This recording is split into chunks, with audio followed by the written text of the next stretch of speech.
Rochefoucauld on conversation. After an active political life, Rochefoucauld decided to join two of the most prominent French intellectuals of that period, Marquise de Sablé and the Comtesse de Lafayette, who usually invited other fellow intellectuals and artists to discuss the most crucial themes of life. In these intellectual Parisian Sallons, the members enjoyed the use of wit and discouraged arrogance. This art of winning listeners requires a great deal of practical conversational skills. The following are 10 rules he learned to follow in order to gain the favor of others during a conversation. Number 1. Don't live inside your head. The reason why so few persons are agreeable in conversation is that each think more of what he desires to say than of what the others say. In that we make bad listeners when we want to speak. To listen well and to answer well are some of the greatest charms we can have in conversation. An absent man can make but a few observations. He can pursue nothing steadily because his absences make him lose his way. They are very disagreeable and hardly to be tolerated in old age, but in youth they cannot be forgiven. Lord Chesterfield. Number 2.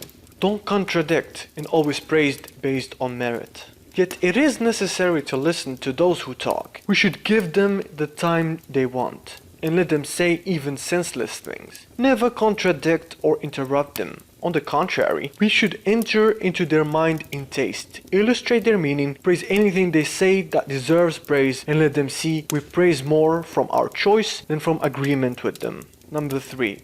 Speak of their interests. To please others, we should talk on subjects they like and that interest them. Avoid disputes upon indifferent matters. Seldom ask questions and never let them see what we pretend to be better informed than they are. Number 4.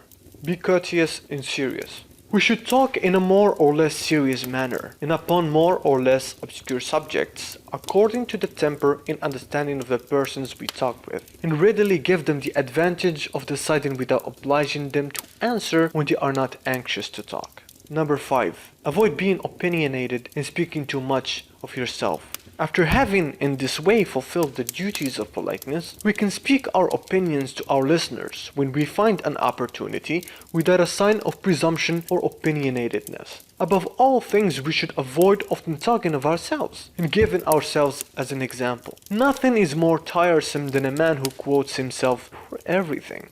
Number 6. Do not exaggerate. We should never say anything with an air of authority, nor show any superiority of mind. We should avoid far-fetched expressions, hard or forced, and never let the words be grander than the matter. 7. Don't abandon reason. It is not wrong to retain our opinions if they are reasonable, but we should yield to reason, wherever she appears, whatever side she comes. She alone should govern our opinions. We should follow her without opposing the opinions of others, and without seeming to ignore what they say.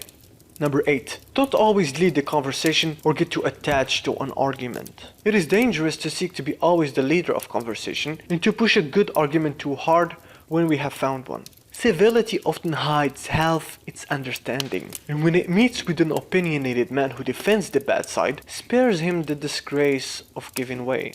Number 9. Don't be boring. We are sure to displease when we speak too long and too often of one subject, and when we try to turn the conversation upon subjects that we think more instructive than others. We should enter indifferently upon every subject that is agreeable to others, stopping where they wish and avoiding all they do not agree with. Every kind of conversation, however witty it may be, is not equally fitted to all clever persons. We should select what is to their taste and suitable to their condition, their sex, their talents, and also choose the time to say it. Number 10. Be aware of the conversational context and know when to be silent. We should observe the place, the occasion, the temper in which we find a person who listens to us. For if there is much art in speaking to the purpose, there is no less in knowing when to be silent. There is an eloquent silence which serves to approve or to condemn. There is a silence of discretion and of respect. In a word, there is a tone, an air, a manner, which renders everything in conversation agreeable or disagreeable,